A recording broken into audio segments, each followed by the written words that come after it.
Setelah mengetahui bahwa Cina telah memberikan transit bebas visa ke Korea Selatan, seorang wanita muda yang cantik dari Korea datang sendirian dengan menaiki pesawat menuju Shanghai untuk melihat keajaiban kota itu dari dekat. Begitu wanita itu tiba di Cina, dia dijemput oleh seorang supir. Untungnya, pada saat itu, ada seorang pemuda yang menghampirinya untuk membantu keluar dari kesulitan. Di awal video, wanita itu baru saja tiba di Shanghai. Tetapi karena dia tidak akrab dengan perangkat lunak pemanggil taksi di Cina, dia harus pergi ke gerbang bandara dan baru bisa naik taksi. Namun, wanita itu teringat tentang hubungan antara Korea dan Amerika dengan Cina. Dia agak takut jika diajak ngobrol oleh sopir saat akan dijemput. 인팅이 맞지 않을까요, 여러분? 어떡하지? Setelah mengambil keputusan, wanita itu memilih satu mobil secara acak. Setelah bisa naik ke mobil, tindakan yang diambil oleh gadis yang sedang difoto membuat sopir taksi terlihat kurang berkelas. Dalam situasi yang penuh kecemasan, akhirnya si kakak perempuan tiba di hotel yang telah ditentukan. Namun, hal yang paling membuatnya khawatir justru terjadi. Dia melihat biaya taksi sebesar 92 yuan sebagai 9.200 yuan. Takut harga akan terus naik, dia hanya ingin segera membayar dan pergi. Tetapi aplikasi pembayaran miliknya tidak memiliki informasi yang lengkap, sehingga pembayaran gagal. Saat wanita itu kebingungan, seorang pelayan hotel muncul dan menawarkan bantuan untuk menukarkan uang tunai. Setelah mendengar itu, wanita itu menggunakan aplikasi penerjemah untuk menanyakan apakah ongkosnya benar-benar 9.900 yuan. Pertanyaan itu membuat pelayan terkejut. Takut wanita itu ditipu, pelayan itu memutuskan untuk ikut bersamanya membayar ongkos taksi. Namun, ketika pelayan itu sampai di depan sopir taksi, dia menemukan bahwa ongkosnya telah naik menjadi 112 yuan. "Kenapa kamu masih menggunakan Argo? Kenapa kamu tidak berhenti?" tanya pelayan itu. Saat itu, wanita itu tidak memiliki uang kembalian, dan sopir juga tidak memiliki uang kecil. Akhirnya, pelayan itu dengan marah menyatakan bahwa dia akan membayar ongkos taksi untuk wanita itu. "Tidak apa-apa, saya akan membayarnya." Melihat sikap pelayan yang seperti bos, wanita itu merasa terpesona. Dalam perjalanan menuju kamar, dia terus mengobrol dengan pelayan tersebut. How old are you? How old? Howard, 21. 아, really? Setelah mengetahui usia pelayan, wanita itu langsung jatuh hati. 나 오자마자 직원한테 반했잖아. 그 21살 어린 친구가 내 편을 들어줄 때 얼마나 멋있었는지 알아? 너무 든든했어. Setelah menenangkan diri, wanita itu mengikuti petunjuk navigasi ke sebuah restoran dan memesan brokoli dan ayam panggang. Setelah mencicipi, dia merasa bahwa rasa ayam panggang di sini jauh lebih enak dibandingkan di Korea, dan telur dadar yang penuh bumbu membuatnya merasa seperti sedang makan barbeque. 홀리랜드라는 데를 가야 돼. 가서 완판이 될 수도 있다 그러네요. 어떡하지?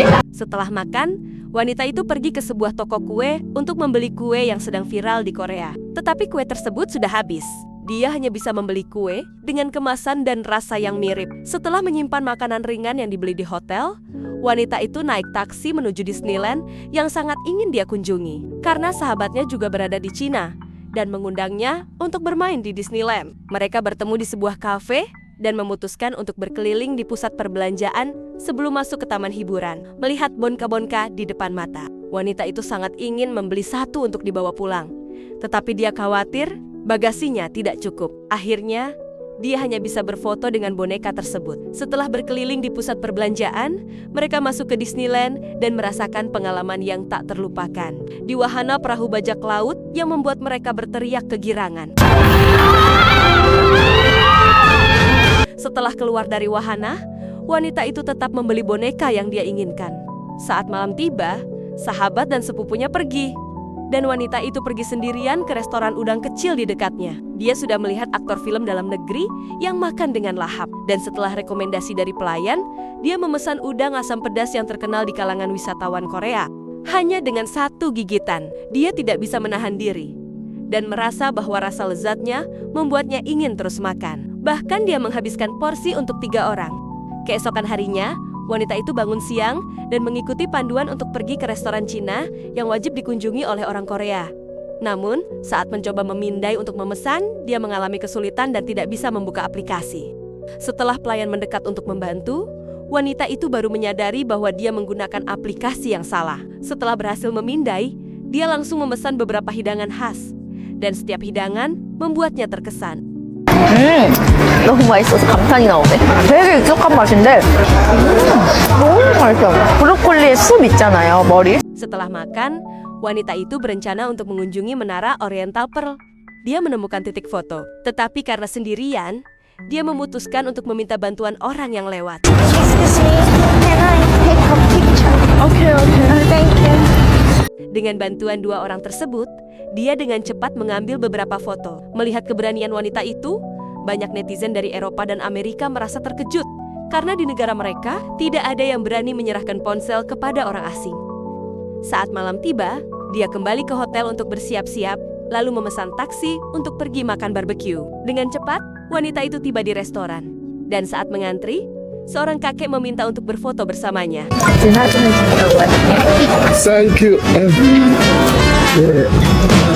Setelah foto, kakek itu bahkan memberikan wanita itu es krim. Mengetahui bahwa orang Cina sangat ramah dan baik hati, dia tanpa ragu memakannya. Setelah menunggu beberapa saat, akhirnya nomor wanita itu dipanggil. Begitu duduk, pelayan dengan perhatian memberikan menu dalam bahasa Korea. Setelah memesan beberapa hidangan, dia menempelkan plester penurun panas dan bersiap untuk menikmati pesta barbekunya. Saat mencicipi rasa daging panggang, wanita itu tidak bisa menahan diri untuk tidak mengagumi. 한국에서 먹었던 양꼬치 아니에요. 이 팽이버섯이랑 양꼬치 조합이 미쳤어. Di akhir video, wanita itu menyatakan bahwa perjalanan ke Cina kali ini sangat menyenangkan. 같이 웨이팅하던 분이 비추 이거 먹어보라고 하나 시켜봤어요. Dia tidak hanya mengetahui banyak makanan Cina, tetapi juga bertemu dengan banyak orang Cina yang ramah dan baik hati. Jangan lupa untuk dukung channel ini dengan cara memberikan like, komen, dan subscribe. Terima kasih.